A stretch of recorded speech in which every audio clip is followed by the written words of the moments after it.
semana o Saulinho veio tomar café comigo aqui, segunda-feira. Geralmente, segunda e quarta, a gente está tomando um cafezinho, e o Saulinho pode vir segundas, né? O Cirlei vem sempre. E aí, a hora que foi saindo ali, eu falei assim, porque o Saulinho às vezes viaja, eu não sei, ele só me avisa assim, ô pastor, eu vou viajar e tal. Eu falei, Saulinho, você vai estar domingo aí? Não, não vou viajar não. Eu falei, você podia pregar? Rapaz, eu ia te pedir para pregar domingo, né? Eu falei, legal, então foi do Espírito Santo e seja bem-vindo, Saulinho, de novo, né? Bom dia, irmãos. Diz a Bíblia que no início a plenitude já existia, né? A noção de princípio, ela é para nós, porque se a gente pensar em Deus, na eternidade, na Trindade, na pessoa do Espírito Santo, a palavra início não faz sentido, porque Ele é. Ele era, é e há de vir sempre. Mas quis Deus gerar um princípio para mim e para você, e criou o homem. E criou o homem à sua imagem e semelhança. Quis Deus colocar a mão, ou as mãos, na terra, e dar forma para o homem. Soprou, e diz a narrativa bíblica, em Gênesis 1 e 2, ali 3, né, quando chega na queda, que isso era pleno. Em Gênesis 1 e 2, o conceito de necessidade, de falta, ele não existia. A noção de sentir falta de alguma coisa, a ideia de que não está completo, ela não existia, porque era pleno, porque veio de Deus, gera-se alguma coisa, cria-se alguma coisa, né? E a partir disso, ele viu que tudo era bom, e por ver que tudo era bom, gera-se, afirma-se uma noção de plenitude. Plenitude é aquilo que é absoluto, não tem variação, não tem falta, não tem necessidade. Mas aí você lendo a narrativa no capítulo 1, você vai para o 2, você chega no 3. E no 3, você sabe, ou talvez você já ouviu falar, talvez você nunca tenha lido, algo acontece que rompe isso. Rompe-se a plenitude. E a noção de falta, de lacuna, de necessidade, de sentir que falta alguma coisa, começa a fazer parte, né? Hoje nós vamos falar disso um pouco, à luz da Bíblia. Eu quero pensar com você, e foi interessantíssimo, sempre é interessante, irmãos, o Espírito, e quando nós estamos sensíveis ao Espírito, né? Hoje nós vamos falar um pouco, e vai ser muito bom você pensar, até no que você já ouviu agora aqui do Carlão, né? Simbolicamente, quando ele disse o que foi para ele aprender nesse conceito de falta, de sentir falta, de estar assim privado de, e ao mesmo tempo nessa privação ter uma necessidade que pulsa aqui dentro, necessidade de família, de afeto, de afirmação, de provar o que de fato é a verdade, e por aí vai, né? Hoje nós vamos falar um pouco disso. Porque se a gente olha para a palavra de Deus, a partir dessa lógica de Gênesis, e você vai acompanhando, né? Alguns irmãos estão fazendo isso, e que bom, né, que nós temos um grupinho aí remanescente, que está fazendo isso com o Cirlei, que está em Êxodo, ou já está em... certo, mas está em Êxodo ainda, né? Tá, certo, é cronológica, né? Vai trabalhando ali Levítico e tudo. Mas a gente começa, então, esse grupo, por exemplo, se você continua a narrativa bíblica, você chega no momento em que Deus aparece para Abraão, o Abraão até então dá uma visão, a partir dessa visão surge-se um povo, gente. A noção de eternidade ainda acredita que mesmo com a escolha do homem pelo pecado, é possível afirmar a plenitude, o absoluto, nesse homem, a partir agora de uma obediência. E aí vem Deus, aparece para Abraão, fala para ele olhar para as estrelas, traz uma promessa, e a partir disso começa-se genuinamente ao longo das eras, dos anos, das gerações, essa noção de um povo escolhido, os hebreus. Toda aquela narrativa, aquela saga que envolve, e aí chega nesses patriarcas todos, a vida de José, o Egito. Nós, domingo passado, ouvimos sobre os impérios, né? O império da época, o império egípcio, então, toma conta de tudo isso e faz do povo escravo. De novo na narrativa, e aqui de uma maneira muito contundente, você vê uma expressão de falta, de necessidade. Senhor, liberta-nos. Estamos presos, liberta-nos. Se você lê Êxodo, diz no início do livro de Êxodo que o Senhor ouviu a necessidade, a falta. E aí, então, você tem todo um plano divino para isso. E é muito interessante ver a intervenção de Deus no império, um império inabalável até então, que era o Egito. Ver uma intervenção divina, miraculosa. Você vê o povo sendo tirado dessa situação de opressão e indo para o deserto. Ou indo caminhar, vivendo um processo. E no meio do deserto, você tem novamente, né, quer dizer, você tem todo o tempo, mas a narrativa começa a ressaltar, a deixar em evidência novamente a questão do ser em falta, da necessidade que pulsa aqui dentro. Né? E é muito curioso quando você lê, por exemplo, que o povo, mesmo tendo, ainda assim, em falta. Tendo comida, essa comida não está boa, em falta. Tendo o maná em falta, não quero maná, quero carne. Não, a carne não está boa, quero outra coisa. O sol está quente demais. O caminho está pesado demais. E por aí vai. Se a gente fizesse esse movimento de passar por toda a Bíblia, você vai perceber, inclusive em Salmos, quando o salmista se expressa, que eu e você, nós somos, à luz do que nós lemos aqui, porque isso é uma extensão de nós, com certeza, ou nós somos uma extensão do que a gente lê aqui nessa narrativa, um ser que está em falta, sempre. A necessidade, ela nos atravessa. A nossa vida, a maneira como nós levantamos cedo e vamos pensar o que fazer, ou pensamos no dia anterior, ela é estruturada numa plataforma. Qual é? Necessidade. Você pensa o que você tem que fazer essa semana, lá na quadra, com seus meninos, no treino, os campeonatos que tem, né? Olhando aqui para o Manuel, porque trabalha diretamente com esporte. Mas se você pensar na sua realidade, cada um de nós aqui vamos existindo, em especial quando nos tornamos adultos. Isso começa a ter um processo mais estruturado. Né? Meu filho, ele já é um ser em falta, mesmo com 1 mês de idade, porque ele levanta e ele procura um peito sempre. A boca dele procura um mamilo, para que ele possa abocanhar, porque ele tem falta. Né? Só que aquela falta ela é instintiva, ela é própria para a sua sobrevivência. À medida que você e eu crescemos, vamos assumindo responsabilidades e principalmente vivemos no mundo, nós vamos aprendendo a ter necessidades. Necessidades são aprendidas, são escolhidas, são elegidas no caminho.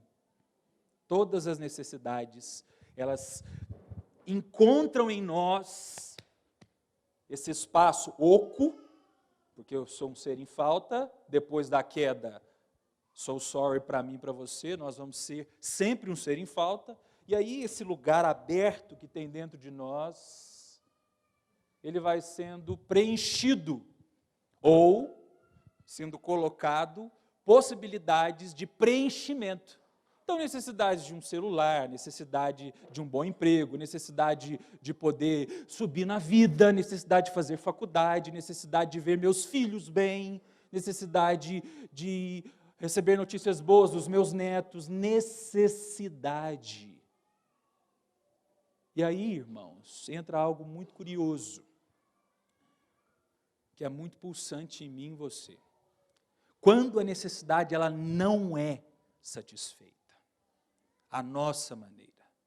Quando a nossa estrutura de vida, que é pautada nas necessidades, ela começa, e isso é todos os dias, é só você pensar um pouquinho, a ter que ser submetida a uma lógica que foge do meu controle.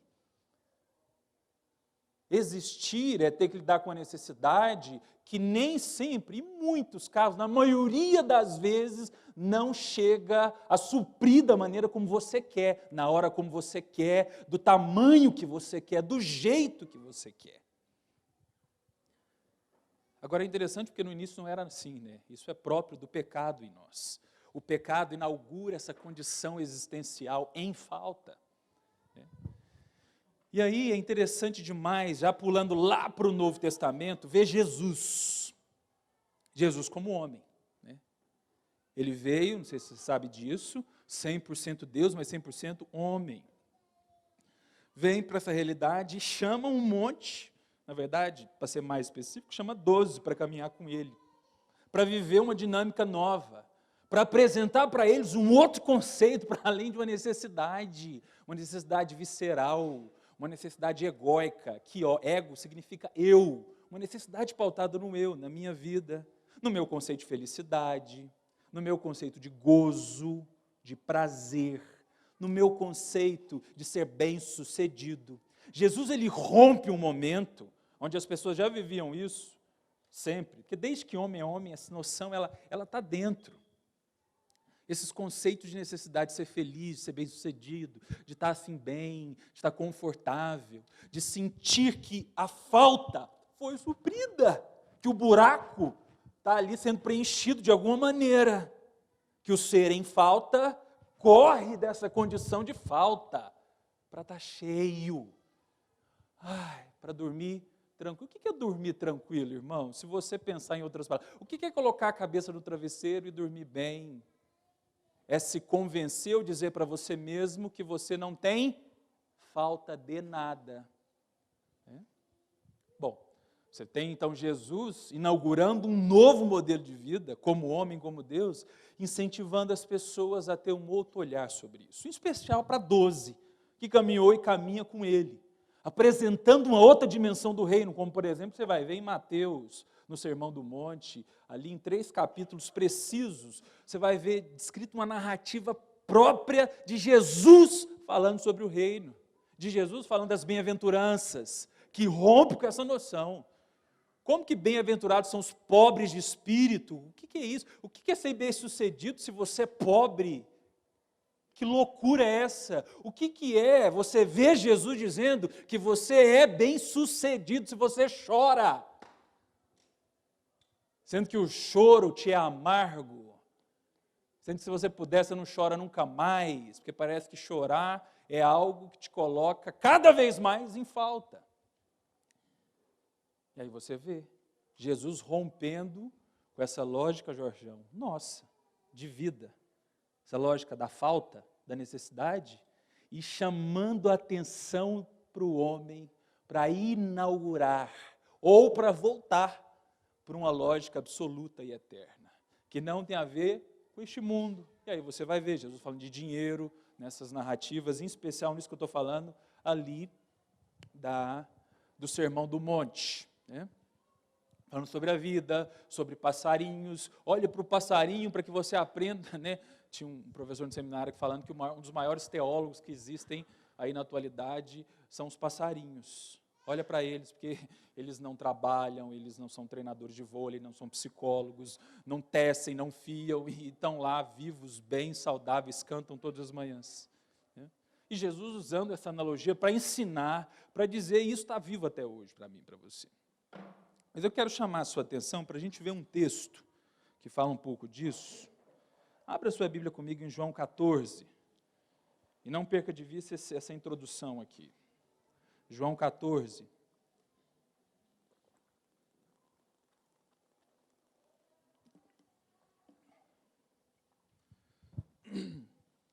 Um texto bem conhecido, mas eu vou pegar a parte que talvez, eu vou fazer um recorte mais preciso aqui, vai para o versículo 5. João 14, versículo 5. Disse-lhe Tomé, ou seja, um desses 12, né, um desses que de fato caminhava com Jesus, e antes de eu continuar lendo, nessa altura do campeonato aqui nós estamos falando de 3 anos já ouvindo essas dimensões de Jesus, de romper com essa lógica, né? O que nós vamos ler aqui já data no final dessa vida ministerial de Jesus, né? Você tem no 13 um anúncio de Jesus, de que alguma coisa iria acontecer, ou que a dimensão do Cristo, de fato, assumiria a cena na cruz. E aí Jesus estava compartilhando isso, gera-se uma noção de desconforto, gera-se alguma apreensão entre esses 12, e aí disse-lhe Tomé, porque ao mesmo tempo Jesus tentava confortar, né, como você vê no 14, 1 e 2, quando ele fala, não se turbe o vosso coração. Mas vamos para o 5. Disse-lhe Tomé, Senhor, não sabemos para onde vais, como então podemos saber o caminho? Respondeu Jesus, eu sou o caminho, a verdade e a vida. Ninguém vem ao Pai a não ser por mim. Se vocês realmente me conhecessem, conheceriam também o meu Pai. Já agora vocês o conhecem e o têm visto. Disse Filipe, Senhor, mostra-nos o Pai, e isso nos basta. Jesus respondeu, você não me conhece, Filipe? Mesmo depois de eu ter estado com vocês durante tanto tempo, quem me vê, vê o Pai. Como você pode dizer, mostra-nos o Pai? É interessante, irmão, só até aqui, eu fiz o recorte preciso, depois você pode ler o capítulo todo em sua casa e tal, nosso tempo ele é um pouco puxado para eu ler o capítulo todo, mas aqui é suficiente para nós. Eu quero pensar com você, a conclusão vai ser o caminho, a verdade e a vida, mas suspende, pinça e deixa aqui o caminho, a verdade e a vida, e vamos voltar para Tomé e para Filipe. Eu quero pensar nisso com você. Como é que esses dois homens que andavam com Jesus, e aí eu já quero que você faça o exercício de se inserir nesse negócio aqui, como é que você, como alguém que anda com Jesus, que é missionário, que é pastor, que, enfim, está há anos e décadas vivendo e ouvindo de certas dimensões, tem olhado e percebido Jesus dentro da sua necessidade. É disso que nós vamos falar hoje. Tomé, você conhece, caracteriza muito bem ele, né? Você vê depois ele aparecendo mais para frente, quando Jesus sobe, e aí, antes de Jesus subir, quando ele morreu, e aí ele volta, e aí ele é um dos que duvida, não, eu preciso encostar lá dentro. Ele é conhecido como esse cara tangível, prático, que tem uma necessidade plena de poder sentir. Opa, palavra nova para nós aqui. Via de regra, as nossas necessidades, elas são desenvolvidas, esse ser em falta, esse sentir falta de alguma coisa e querer suprir isso, isso é desenvolvido em especial a partir do que eu sinto. A sensação, os sentidos, a resposta que eu dou com o meu corpo, com a minha pele, e em especial com as minhas emoções, começa cada vez mais a fazer parte dessa lógica das necessidades. Então, eu quero suprir uma necessidade e eu preciso sentir aquilo. Então, está em falta, eu estou com fome, eu sinto a fome, eu sinto que meu estômago está doendo, está desconfortável. Aí eu começo a perceber que eu estou sem comer há umas 4, 5 horas. Eu sinto. E aí eu começo a procurar uma comida, eu preciso comer. Né? Se tiver uma fila, então, eu vou querer avançar na fila, porque o que eu sinto, e aí é interessante, vai ditar o meu comportamento, a minha ação. Necessidade, a falta, então quando eu me torno principalmente um adulto, que vou me rendendo a isso, ficar atrelado ao que eu sinto, ao que eu toco, ao que eu vejo, a como eu levantei e como as minhas emoções respondem à minha necessidade. Sentir. Tomé começa dizendo, ó Senhor, que caminho é esse? Não estou vendo, não sei, não sinto o caminho para onde o Senhor está falando. Tem 3 anos que eu estou com você e eu não sinto o caminho. Tem 3 anos, tem 10, tem 15, tem 20. E eu quero te perguntar, que caminho é esse? Porque eu não estou sentindo. Que caminho é esse? Porque eu ainda estou em falta, Jesus. Que caminho é esse? Porque minha vida parece que continua nessa mesma condição. Mostra esse caminho, deixa eu ver, deixa eu sentir, porque eu não sinto o caminho. A falta está pungente aqui dentro, ela pulsa, e eu não estou sentindo. Como muitos não sentem, eu não sinto vontade de orar, né? Esses dias eu ouvi um negócio, pior que eu ouvi lá dentro da base, aí para mim foi mais difícil ainda. Né? Assim, não que nós sejamos melhores, pelo contrário, né? Mas se o indivíduo decide ir para lá, pelo menos eu entendo que o indivíduo ele tem que se esforçar para orar e ler a Bíblia, mas nem isso tem hora que eu consigo lá dentro. Não é eu conseguir, não é só eu conseguir, mas nem isso eu consigo ouvir lá dentro, tem hora. Né? Não, eu não gosto, não gosto de orar e de ler a Bíblia. Eu estou mexendo com a minha casa, e mexo mesmo, porque se lá é assim, eu fico imaginando do lado de cá. Onde você, teoricamente, não tem essa responsabilidade. Como é que isso te acessa? Irmãos, nós padecemos hoje, nós vamos padecer muito ainda, porque o nosso cristianismo ainda está vinculado com o que eu sinto. O nosso casamento ainda está só estruturado no que eu sinto. Os nossos relacionamentos uns com os outros ainda se estruturam no que eu sinto. A maneira como eu olho para Jesus, como eu vou para o reino, sendo um ser em falta, e você é mesmo, a maneira como eu faço missões, ainda está sendo orientada pelo que eu sinto. Então, se eu sinto, e o que eu sinto é extremamente subjetivo, quer dizer, estou com vontade, não estou com vontade, tenho disposição, não tenho disposição, se isso reina e orienta a minha vida, como é de fato, e talvez como nunca antes na história, nós existimos no século XXI, totalmente pautados na lógica do sentir. Então, qualquer coisa eu troco de emprego, qualquer coisa eu deixo meu casamento, qualquer coisa outras pessoas criam meus filhos, porque eu quero ser feliz. Qualquer coisa eu mudo de profissão, qualquer coisa eu mudo de igreja, qualquer coisa. Né? É muito próprio do que o Alan falou domingo passado um pouco. Eu me empolguei para pregar hoje, quando eu falei com ele, porque a pregação dele me estimulou demais, até continuar. Então, estou continuando o que ele falou, né? Se você estava aqui domingo passado. O homem pós-moderno sente. E o sentir orienta completamente. Então, se eu não sinto, eu fico. Tomé vem e fala, eu não estou sentindo Jesus. Aí Jesus, ele rompe. E aí, sem dúvida nenhuma, essa é uma das máximas do cristianismo a partir da boca de Jesus, que é o eu sou. Mas eu vou deixar ela para a conclusão, porque nós vamos para Filipe agora. Jesus rompe a lógica de Tomé, dizendo, eu sou o caminho, a verdade, a vida. Aí vem um outro. E aí, irmãos, não se distancia de Tomé e de Filipe, não, pensando que você está acima da carne seca e nem eu, porque, na verdade, nós estamos mais inflamados ainda do que esses dois.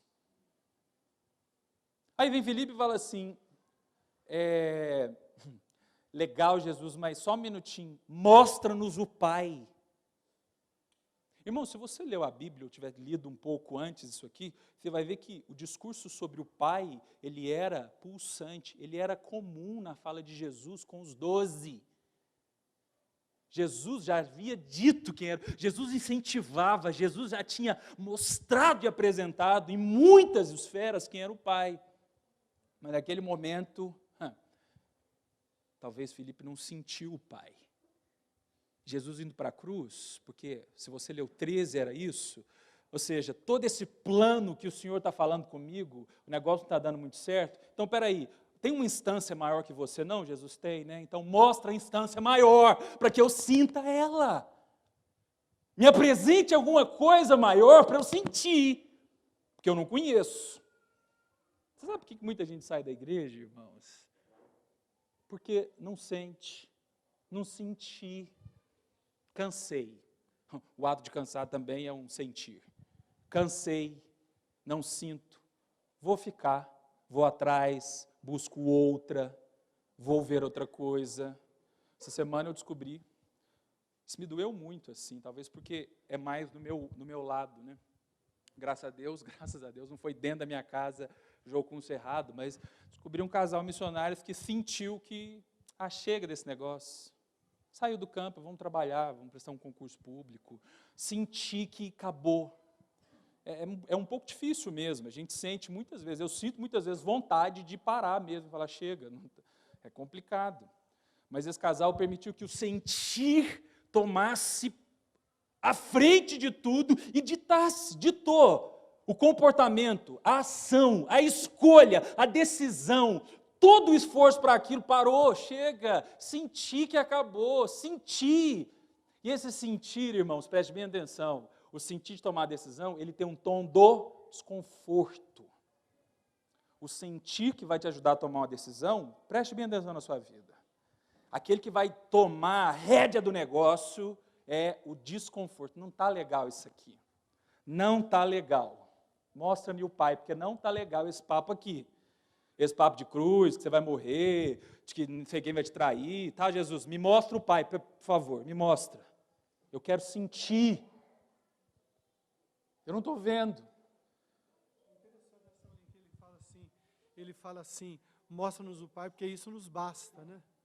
Maravilha. Ou seja, ele de novo, por ser um ser em falta, sustenta a falta dele. Eu preciso de alguma coisa que me baste. Não basta só Jesus estar ali, né? Não basta. Não basta, né, irmão? Só Jesus ter te salvado. Não basta. Não basta só a gente poder estar aqui e entender disso. Não basta só ter respondido a Deus. Não basta. Com o ser em falta, irmãos, nós vamos elegendo necessidades que muitas vezes vai nos colocando em lugares que não basta. Eu preciso de alguma coisa que me baste, que me deixe pleno. Irmãos, aí é a hora que a conta não fecha e não fecha mesmo. Em especial, quando a gente começa a viver o cristianismo. Jesus, então, ele fala, rapaz, como assim? Me mostra o Pai. O que você está falando, Felipe? Eu acho que Jesus ele foi tão doce e didático. Eu perco a paciência com muito menos eu perco a paciência. Jesus é didático demais, eu acho que ele permitia, eu acho que a doçura de Jesus e a leveza de Jesus é como se assim, ô caboclo, você está se ouvindo? Deixa eu dar a chance de você se ouvir.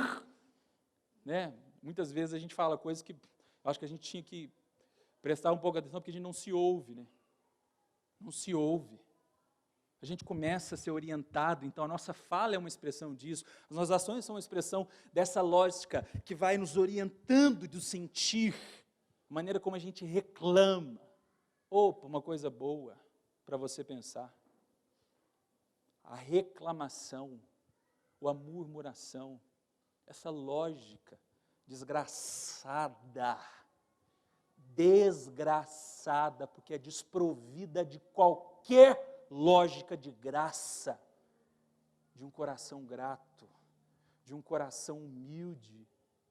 Irmãos, a murmuração, ela aniquila a humildade, ela pisa assim nela, ela simplesmente pega o seu olhar e volta para o seu umbigo, e aí você reclama, é óbvio, aí você vai chorar, você vai reclamar, você vai dizer, você vai ficar insatisfeito, o sentir já reinando em tudo, o ser em falta, o sentir, e aí claro, a linguagem, a reclamação, o descontentamento, porque é desconfortável, toma a rédea de tudo. Irmãos, isso é muito próprio da minha humanidade e da sua. E aí, o grande desafio que a gente passa a ter é como é que essa lógica começa a se estruturar quando a gente fala do Cristo, de igreja, de Jesus, de reino. Na verdade, não se estrutura. Existe uma impossibilidade aqui. Mas a gente quer a todo custo, e aí a gente começa a ver que essa engrenagem ela não entra em harmonia, ela não se funde. E aí, de fato, quem se lasca no processo sou eu e você. O nosso cristianismo começa a viver estações de inverno. Nós começamos a ter uma mornidão, um distanciamento. Nós entramos no automático. Desenvolvemos nossos rituais religiosos, irmãos, acreditando procurando que isso nos baste. Nunca vai nos bastar. Andamos com Jesus, mas ainda estamos insistindo. Me mostra o Pai, eu queria ver alguma coisa, eu queria sentir alguma coisa. E aí a gente vai para o final agora. O final é voltando um pouquinho.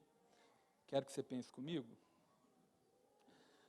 Eu sou o caminho, a verdade e a vida. Eu estava lendo uma coisa essa semana, estou lendo um livro muito bom, se der tempo no final e o Espírito falar, eu vou ler um parágrafo dele. É um livro do Caio Fábio que eu indico para todos, chamado No Divã de Deus.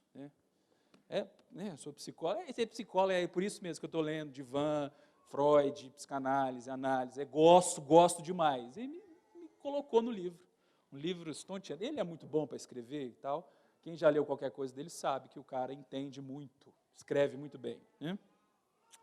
Mas aí dizendo essas dimensões do eu sou, a primeira lógica para a gente concluir, quando Jesus fala eu sou o caminho, a verdade e a vida, ele rompe, quando ele fala eu sou, esse eu sou que está ali, quando vem Moisés e descobre aquela maravilha ali, vendo aquela sarça não se consumir, o eu sou começa a fazer, esse eu sou vem e fala assim, eu sou a plenitude que te falta, eu sou caminho, verdade e vida. Eu vou de trás para frente, vida, ele é vida, só que você só vai entender que vida é essa, quando você entender que se você quiser ganhar a sua vida, primeiro você tem que perder ela. Não é, você quer empurrar para esse eu sou a vida, isso que você comprou no caminho dessa sociedade? Você quer empurrar para esse negócio de ser vida, isso que você compra na televisão? Você quer empurrar para esse conceito de vida, essa lógica de felicidade, ser bem-sucedido?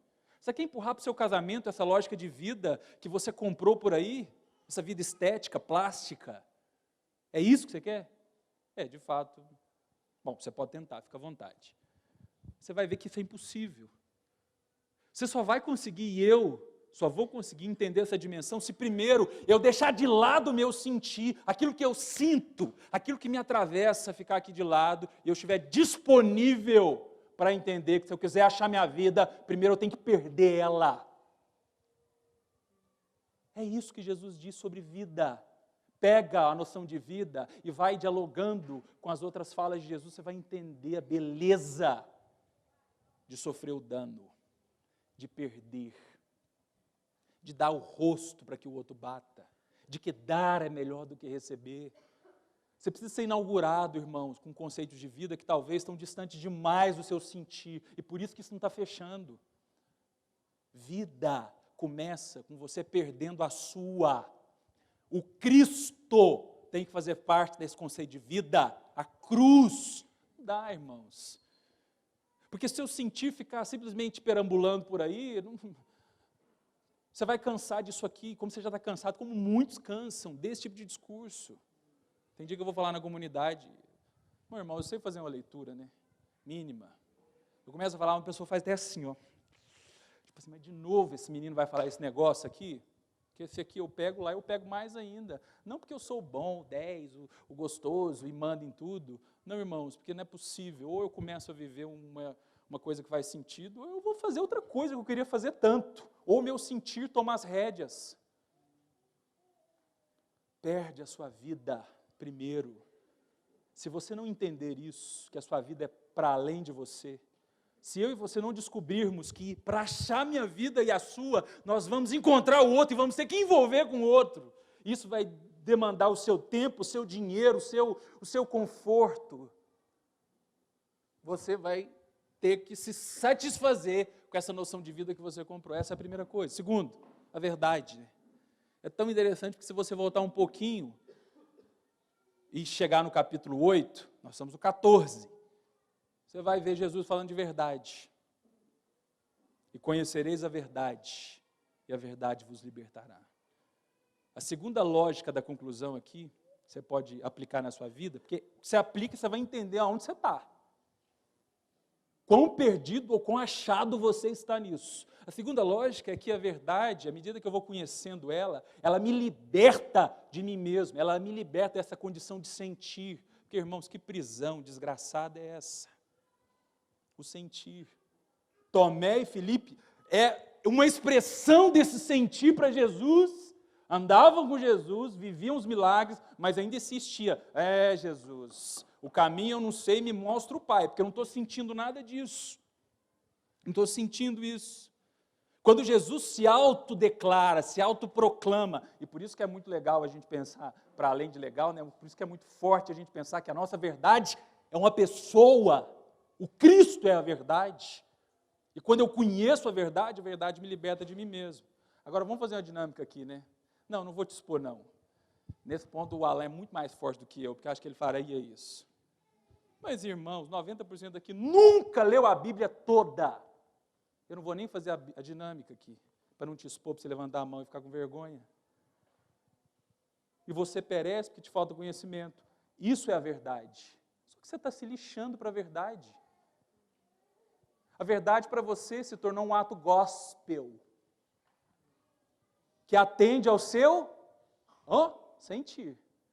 Deixa eu procurar um versículo que faça com que eu sinta. Não gosto de ler Levíticos, eu não sinto. Não dá para sentir muita coisa em Levítico, não.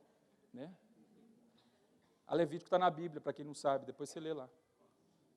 Irmãos, nós padecemos e vamos continuar padecendo em nós mesmos, porque desconhecemos a verdade. Não, mas eu tenho a minha verdade, você não está entendendo. Século XXI falar de verdade. Irmãos, fique à vontade, cativo nessa verdade com V minúsculo que você comprou no caminho. Porque só existe uma verdade, o Cristo. O caminho, a verdade. E quando eu conheço, ela me liberta de mim mesmo. Mesmo que nada mude, tudo muda. Esses dias tem sido a frase que está ecoando na minha cabeça. Está complicado lá embaixo. Ou você acha que é doce ser eu e viver minha vida? Não, sua vida deve ser perfeita, né? Porque você é psicólogo e tal. Você acha, irmãos? Quero ver ser eu, viu? Quero ver eu te contar minhas lasqueiras, quero ver eu te contar minhas lutas, o que eu passo, o que eu sinto, as minhas dificuldades comigo mesmo. Então não pode ficar tranquilo, irmãos, não está aqui um supra-sumo ser celestial te falando, não. Um ser em falta está falando com você aqui nesse microfone.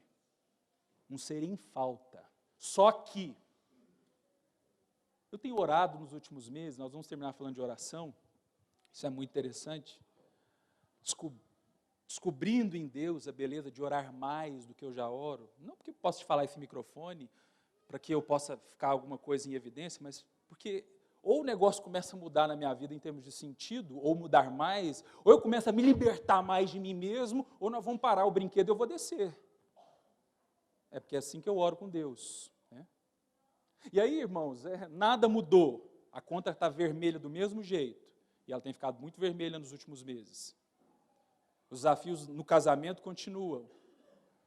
Um segundo filho, os outros desafios continuam. A base, então, nem se fala. Não vou nem entrar nesse papo aqui, senão eu vou chorar com você aqui. Não por culpa deles, por minha culpa. Por ser em falta que eu sou. Só que tudo muda. Porque eu começo a conhecer o Pai. E o Pai me liberta de mim mesmo. Irmãos, nada muda. E tudo muda. Nada vai mudar no seu casamento. E tudo vai mudar. Aqui dentro, não interessa lá fora, só que a gente está tão vinculado com o externo, com o plástico, com aquilo que eu vejo. As minhas condições de plenitude e de satisfação ainda são tão tangíveis que se não mudar o de fora, eu vou espernear igual uma criança imatura e não quero, e não vou, não estou sentindo mudança. Irmão, Jesus não prometeu nada disso. Agora, Jesus prometeu me libertar de mim mesmo. Como isso é maravilhoso, irmãos. Todas as manhãs, Denise, eu vejo Ele me libertando de mim mesmo. Porque eu quero estar com a verdade. E a verdade me atravessa. Caminho, verdade e vida. Vida, verdade, e eu quero terminar com o caminho. O caminho. Tudo que a gente falou aqui, irmãos, nessa lógica, a gente poderia resumir nesse movimento que eu e você temos de encontrar um caminho, né? Assim, suspende o gospel, é o caminho, Jesus, não, é mais profundo ainda do que essa lógica sua e minha, né, e tal. Você levanta de manhã e você vai pensar no seu trabalho, você quer procurar um caminho, Um caminho para que as coisas possam acontecer, para que você venda mais, para que você seja bem-sucedido. Um caminho para que você não canse tanto. Um caminho para que o casamento entre, né? Um caminho para que meu casamento entre numa estrutura, assim, possível de ter dias e meses sem brigar. Caminhos para que a conta não fique tão vermelha. Caminhos, a gente busca caminhos. Tudo é uma busca por caminho, irmãos. Então você fica procurando. Alguns buscam atalhos. Na verdade, muitos de nós queremos o atalho. O que é o atalho? O atalho é o esperto que consegue, numa lógica que ele sabe que vai custar a ele, encontrar um meio, um pseudo caminho, ou até uma lógica de caminho menor, mais buracada, que me leva. Só tem que nesta lógica de existência não existe atalho. Não, mas a gente acredita que existe. Mesmo que a gente possa abrir o atalho no facão. Porque o caminho, no que tange a Cristo, necessariamente, na lógica de verdade e de vida, me convida a tomar a minha cruz e segui-lo. O caminho é eu encontrar o Cristo e a cruz, e eu abraçar essas duas coisas, como alguém que está liberto de si mesmo e começa a seguir sua vida. Agora, na busca do caminho, nós vamos procurar que caminho é esse. Como é que você procura e acha o caminho? Só tem um jeito, irmãos. E aí um dia eu vi o Ed Renekiewicz falando disso, falei, bingo. O Ed René é um pastor da Igreja Batista de Água Branca em São Paulo. Só tem um jeito. Um jeito que é de graça, que é acessível, que não precisa ter diplomas para isso. Não precisa de letra, não precisa ir para Jocum, não precisa de absolutamente nada. Precisa estar disponível. Para você achar o caminho, você só precisa estar disponível. Sabe o que é? Orar. Orar é colocar-se no caminho. Orar é sair dessa condição perdida em você mesmo, que muitas vezes nós nos encontramos, e nos colocar no caminho. Orar é nada muda e tudo muda. Orar é um senso de pertencimento que me invade, mesmo que ainda eu consiga e continue pegando em grade de cadeia, como o nosso irmão estava. Orar não tem a ver com a lógica, com o tempo deste mundo. Agora, muitos de nós não descobriu e não vai descobrir. Por quê? Porque a gente não sente que deve orar. Nós compramos no caminho que para orar a gente tem que sentir. Para levantar cedo e ir orar a gente tem que sentir. Nós compramos no caminho, irmãos, isso é tão danoso. Pensa nisso, irmãos. Nós estamos chegando ao fim. E aí, quando vem a tribulação, a desgraça, quando o negócio fica roxo, enfim, você pode usar o adjetivo que você quiser para falar de momentos difíceis, a gente se vê perdido, a gente se vê nessa condição, e nós não conseguimos ver outra coisa a não ser o que a gente está sentindo. E queremos sair daquilo. Eu quero sair disso logo. Em nome de Jesus. Em nome de Jesus. Vai, sai, resolve. Aí entra, eu vou ler essa parte do Caifás para a gente terminar. 12:15, ó, dentro do horário que eu queria. Diz o seguinte. Ele falando de tribulação aqui. Presta atenção, nós vamos terminar com isso aqui. A tribulação não é necessariamente um mal, como muitos de nós sentimos e existimos como se fosse o mal do século que está nos atravessando. Seja em finanças, seja em casamento, seja no trabalho, seja aonde for. Você existe como se aquilo fosse o mal e você quer se livrar daquela purgação logo, antes que aquilo te invada, né? A tribulação ou a dificuldade ou o sentimento de desconforto não é necessariamente o mal. Ela dói, perturba, angustia, incomoda, deprime, mas sempre traz benefícios. A alegria não é didática, ela é boa, necessária, mas ela não tem condições de ensinar nada. Você já pensou nisso? Você não aprende nada na alegria. Você só sente a alegria. É necessário sentir, mas ela não tem o efeito didático que a tribulação tem.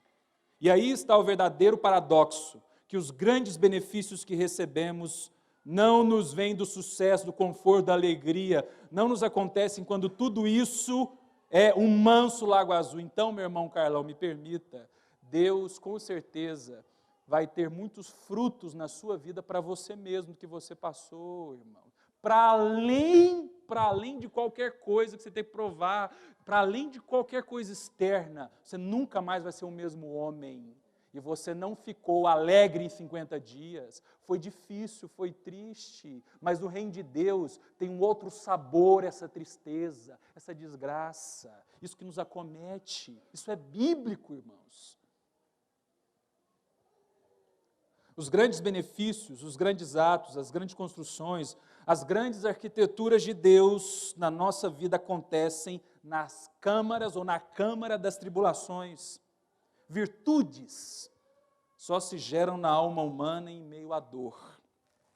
A alegria é ótima, mas não é a melhor mestra do que a alma dispõe. É na tribulação que as virtudes aparecem. É na tribulação que os sentimentos ganham grandeza. Na benesse, no favor, na bonança, na alegria, na fortuna, na exuberância da alma. Até os maus, às vezes, são gratos. Ou não? Jesus dizendo, isso aqui é numa outra linguagem, mas a gente já leu isso aqui na Bíblia. Mas na dor, na decepção, no desencanto, na opressão, na agonia, na renúncia, no sacrifício, na perda, na solidão, é que os verdadeiros seres humanos manifestam quem são, até onde vão, quanto aguentam, quanto creem e que nível e qualidade de relações têm com a pessoa de Deus. Você quer entender a qualidade que você tem com Deus? Você quer entender que nível está a sua vida com Deus? É simples. Olha para a dor, olha para o desconforto que você está vivendo, ou já viveu, ou vive, e como você reage a isso. Vamos orar, feche seus olhos. Queria te dar um tempo para que uma oração pessoal sua fosse desenvolvida e você falasse com Deus. É óbvio que é muita informação, mas é a partir daquilo que você absorveu nessa manhã. Fala com Ele. Apresente seu coração para Ele. Talvez você se vê preso nessa lógica do sentir. Talvez o que você sente tem sido o orientador das suas escolhas, das suas relações, das suas amizades, até do seu casamento. Irmãos, não dá, irmãos. Que coisa opressa, cativa, ilimitada é existir a partir do que a gente sente. Eu quero dizer que sua vida de oração nunca vai mudar, e nem sua leitura da Bíblia, porque você insiste em viver pelo que você sente. Quero dizer que você nunca vai sentir vontade de ler a Bíblia e sentir vontade de orar, enquanto você for cativo ao seu ego, enquanto você for cativo a necessidades que você elegeu no caminho. Vem sobre nós, Senhor, nessa manhã, Jesus. Receba as orações que foram feitas aqui no íntimo, no silêncio, no murmúrio, Pai. Receba os corações, às vezes, perdidos em si mesmados, corações perdidos em si mesmo. Parece tão óbvio isso, mas é um óbvio cruel, porque o nosso coração é enganoso, o nosso sentir é torpe. Existir só orientado por isso, Jesus, é nos distanciar demais da plenitude. Nos ajuda como corpo, como pessoas que te amam, como gente que está aqui e quer acertar. Nos ajude, Senhor, a descobrir a beleza de ter o caminho, a verdade e a vida dentro de nós. Mesmo que nada mude, tudo muda. Mesmo que o meu cônjuge não mude, que a minha conta bancária não mude, mesmo que as minhas lutas pessoais não mudem, tudo muda. Porque eu começo a me libertar de mim mesmo e começo a descobrir que eu sou convidado por Ti, chamado por Ti, a viver pelo que eu creio e não pelo que eu sinto. E o que eu creio me invade, o que eu creio me leva de volta para o jardim, o que eu creio me dá esperança da eternidade, porque a tribulação produz esperança e ela nós não nos decepcionamos. É disso, Senhor, disso é o teu reino. Obrigado, Senhor, obrigado por essa manhã, que esse barulho nos acompanhe, Deus, nessa semana.